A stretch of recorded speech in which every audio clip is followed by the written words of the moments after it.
días, profesora. Buenos días, compañeros. Yo les voy a hablar sobre mi tema, que es el bosque húmedo de la región litoral. Su clima se denomina cálido entre los 25 y 27 grados centígrados. Tiene lluvias constantes, con lo que el bosque se mantiene verde y la vegetación en crecimiento constante.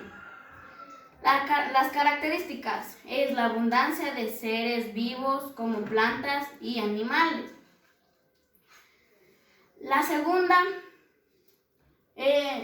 dice, en estos ecosistemas el proceso de descomposición es rápido y continuo. Por ejemplo, cuando un animal muere, se descompone inmediatamente.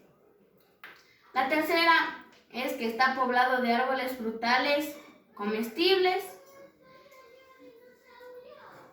Y la última es que los árboles más comunes poseen un tamaño aproximadamente de 30 metros. Sin embargo, algunos pueden llegar a los 50 metros de altura. Ahora vamos a ver los ejemplos. Los ejemplos de flora y fauna. La flora son los helechos, los musgos y las orquídeas. De los árboles son las palmas y los guanábanos.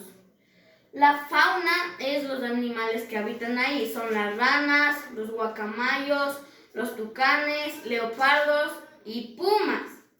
Las amenazas es la caza indiscriminada de animales. La segunda amenaza es la tala de bosques que quita el hábitat a aves. Y la última es la actividad humana de deforestación. Gracias, profesora.